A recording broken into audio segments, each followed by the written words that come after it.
Shalom, saudara-saudaraku yang kekasih di dalam Tuhan kita Yesus Kristus.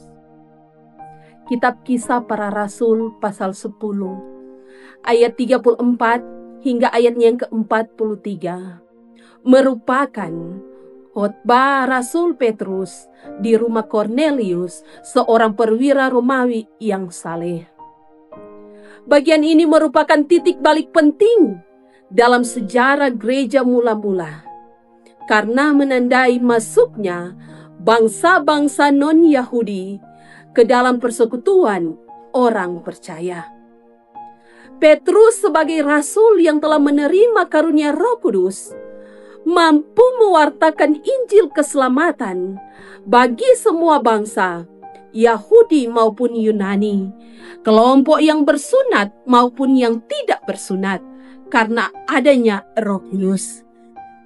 Melalui penglihatan yang Tuhan berikan kepada Petrus sebelumnya, Allah sedang menyatakan bahwa Injil Kristus tidak lagi dipahami secara sempit sebagai milik satu bangsa, melainkan sebagai kabar keselamatan bagi segala bangsa. Petrus menyadari bahwa Allah menerima setiap orang dari bangsa manapun yang takut akan Dia dan melakukan segala firman-Nya. Kristus adalah Tuhan atas semua orang. Yesus adalah hakim atas semua orang. Setiap orang yang percaya kepadanya akan menerima pengampunan dosa melalui namanya. Kasih Allah tidak lagi terbatas pada bangsa Israel saja, melainkan terbuka bagi seluruh umat manusia melalui iman kepada Yesus Kristus. Penilaian manusia berbeda dengan penilaian Allah. Manusia seringkali membeda-bedakan jabatan, pendidikan, latar belakang keluarga dan sebagainya. Tetapi Allah tidak.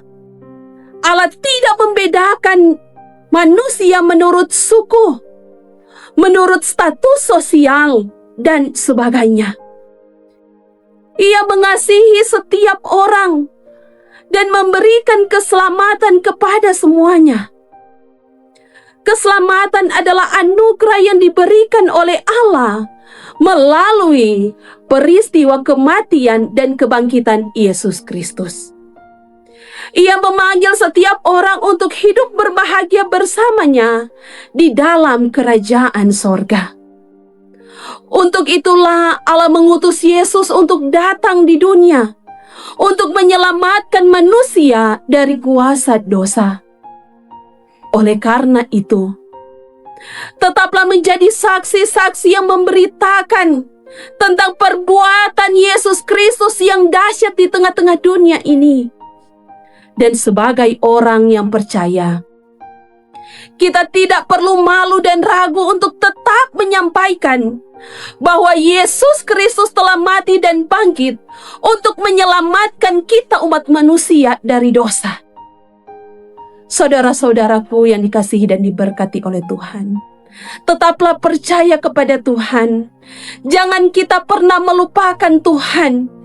Ingatlah selalu Dia dalam setiap situasi dan kondisi, sehingga kehidupan kita akan semakin diberkati oleh Tuhan.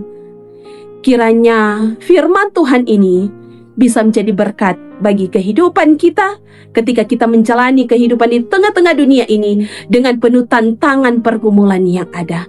Ingat, ada Tuhan Yesus yang setia, yang tidak pernah membeda-bedakan kita sebagai umat ciptaannya. Terpujilah nama Tuhan. Amin.